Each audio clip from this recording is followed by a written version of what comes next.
Sometimes I worry about my family. I have a lot of faith in my brother, my nephew, and my sister about doing the right thing. And I know they all saw enough to know I'm telling the truth. They didn't see what I'm talking about, but they saw Christmas when she was acting crazy. They saw the medication.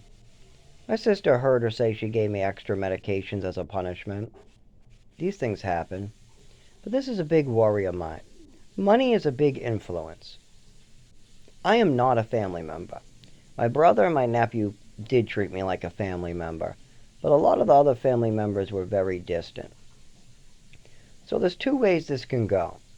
One is I get the help I need. Two is I don't. Now, if I don't get the help I need, that means that the doctors, the Department of Health and Human Services, the states, my family members all just let me die, let me suffer while I have organ. Even if they wait until I'm like in a coma in a hospital bed, it will be too late. So if they do that, no, I'm going to die, and they won't be forgiven. Absolutely not. When I'm in heaven, I'll be waiting for them, telling them, nope, turn around, try again. No, I don't want you to go to hell, but no, you're not allowed up here with me. Absolutely not. I gave you forgiveness and you turned it down. You chose to work with the devil, cover up your mistakes, and hurt a human being, and make sure he died before 50. There's no reason for this. We have documentation I could drive and get from age 7. We got plenty, but nobody wants to drive or help me. So, I'm going to have to suffer. And that's why these are being recorded. So after my death, my biological family can hear what was going on with me. Plus, there'll be enough evidence by then. Black urine, kidney, so much, so much. So I got to make sure to record this, though. My family, my biological family, who I never spent any time with. I invested all my time with my real family, what I consider my adopted family, who my mother crippled me. I spent all my time trying to show them love. I mean, it was only on weekends most of the time, and there was like times where I only saw them for 1 hour a month. But that was who I considered my family. Didn't matter that my mother was crippling me. Didn't matter how much I suffered. That was my family. The only family I was ever given. It was either them or nothing. So I invested all my time into this family. And I was the lightning rod.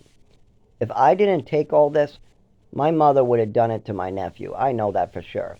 Oh my God, my nephew would have been he wouldn't have been allowed at the house, I would hope. I would hope my brother wouldn't allow it, because he would have control of the child. See, my problem is my mother had full and utter control over my health. And that was a big problem. And I had to watch her commit suicide too, and then they wouldn't even allow me to talk to the doctors or even sit by her side, because my plan was just to sit by her side and let her guilt eat her up. Because I knew she had some guilt about what she did to me. I didn't know quite what it was, but she brought this up. She had something guilt about this total look of freaking out about stuff that has nothing to do with me. Like, oh, you put a G on back of something, or you hate me at times where I actually don't, and I just don't know what's going on. But after I processed and did therapy and processed my PTSD, I understand what the guilt was about.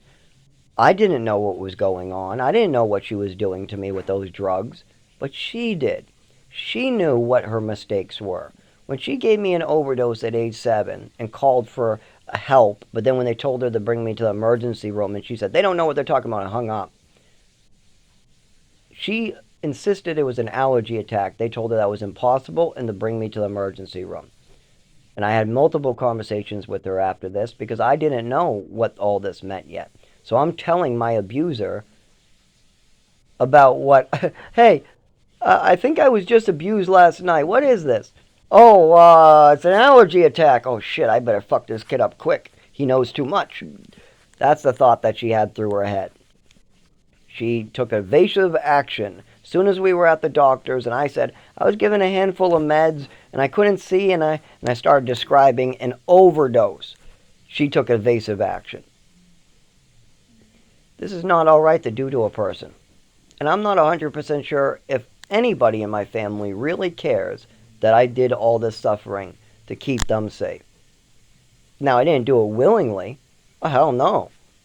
I was literally drugged over and over and over, given weird cookies, getting sick every Halloween like clockwork, getting poisoned every Halloween. And I don't even get to know what the poison was that time. I get to know Epicac was one of her favorite poisons. I get to know I experienced an overdose at age 7. I know she liked popping the opiates, and she also was very loose with giving me opiates no matter what. I also know that when I had side effects that were putting me in the emergency room, she could care less, as well as when I brought up what put me in the emergency room, the big, big, big migraines and all that, it was always, always, don't blame the meds. Always. With my mother. My father used to just kind of be like, I don't know, ask your mother. But my mother, she would just totally use the wrong phrases at the wrong time on purpose because she didn't want this coming out. Evasive action. And now I have to suffer. Now, there is a lot that can be done about this. People could take responsibility for their actions. Family members could step in and try to help me any way possible.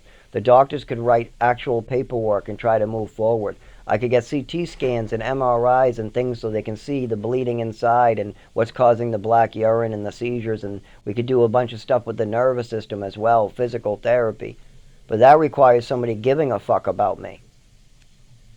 And I have a 50-50 shot. Either my family is literally going to try to hide this and just let me die at the age of 40, or some of my family might try to help me, and then that's going to get the doctors to help me.